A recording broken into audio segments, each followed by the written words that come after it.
the trim. The trim. Hey ho, I'm Rachel, this is Missy, and we're Miss Daisy Sewing, and today is the first frost of autumn. Now that doesn't sound very important, and it's not really, but it does lead very nicely into today's project. As you all know, last year we did the Goblin Ball, and it was fantastic fun, and this year my eldest niece is joining us. Now she naturally likes your colder sort of blue tones, your silver tones, and we'd already sort of roughly worked out our costume for her for the ball. It's going to be a sort of medieval type dress. It'll be the same one I used in the gargoyle dress, but all in sort of blues and silver type fabrics.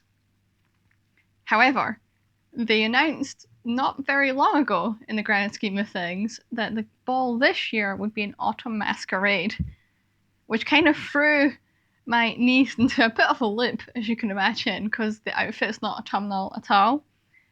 Whilst for ourselves, we've put the spin on it to be the autumn equinox with our celestial outfits. For her, we've decided to go with the first frost of autumn.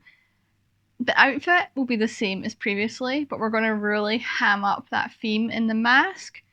But anyhow, enough of me rambling, let's just get on with the project.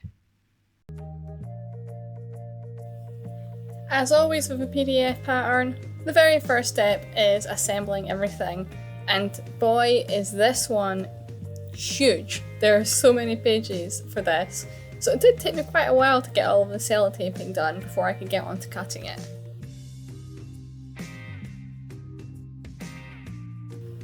The next step was to cut out the fabric, and as you can see, this is a directional fabric, so I had to be really careful about making sure that all of the pieces went the same way. I also used a contrasting colour as a lining, again making sure that the direction was correct, more just for the feel of things than anything else. I then cracked out the overlock card to do all of my flat lining, mostly because I wasn't going to be lining the garment as a separate piece, so just to keep all of the edges nice and neat on the inside.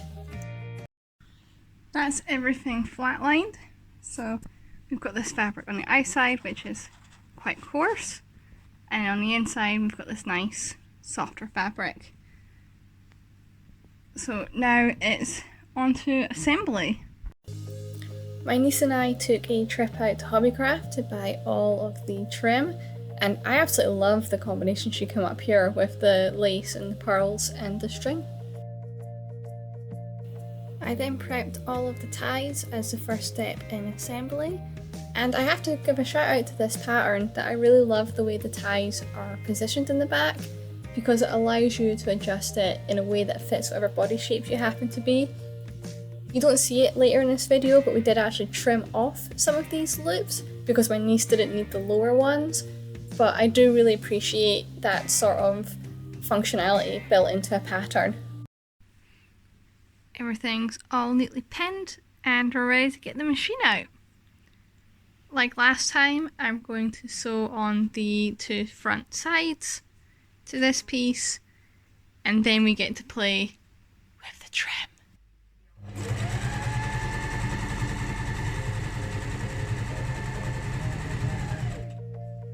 Like last time, the plan is to just assemble that front piece, so the two sides to that front middle panel. So the plan with the trim is to go along the edge like that. And then we've got sort of the pearl beads, which will then go along the edge like that, just to give it a little bit of texture. I'm going to add the trim to the front and on the sleeves like the pattern calls for. Just the lace to start with, the beads will be hand sewn on. So we're going to sew that on, and then it'll be assembling the rest of the gown before we do the hand sewing. The white lace sewed on really nicely, and with the hard edge I was able to get a really straight line on it, which I was pleased with. I then assembled the rest of the body of the dress, and there's always this wonderful moment when you flip everything right sides out again, and at that moment I could really see it all coming together. First look. Still need to add the ties in, obviously, and the pearls. And all of the hand sewing still needs done.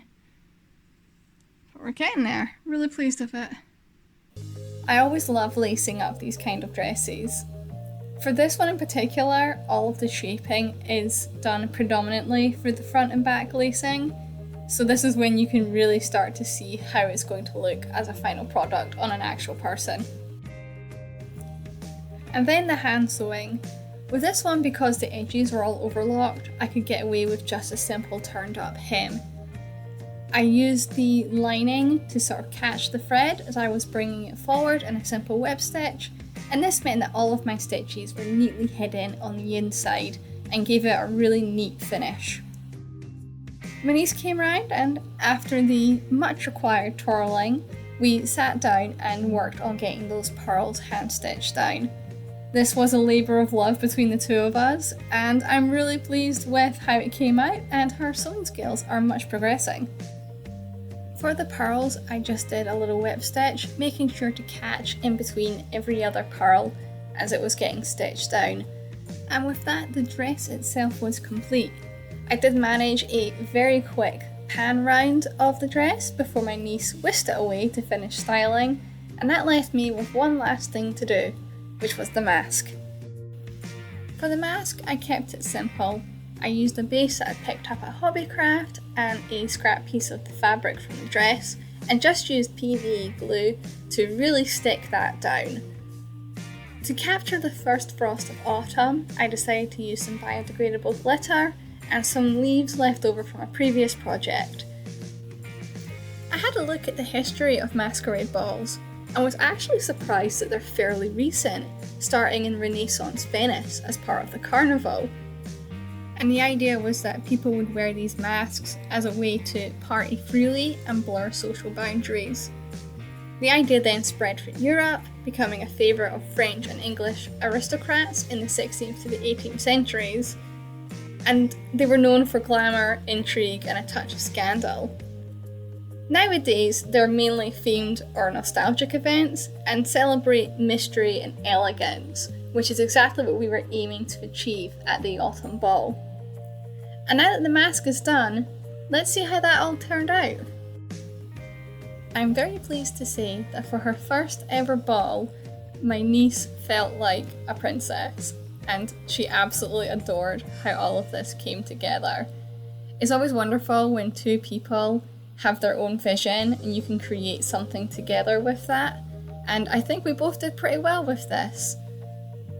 My niece wanted that medieval vibe, but also being a magpie, sparkle, and I think with the fabric choice that we went with, we really managed to achieve both those boundaries, but still kept it subtle and regal looking. But nonetheless, we had an absolute blast, everyone had a great time, and I think I hear the pumpkin arriving. So with that, I bid you good night.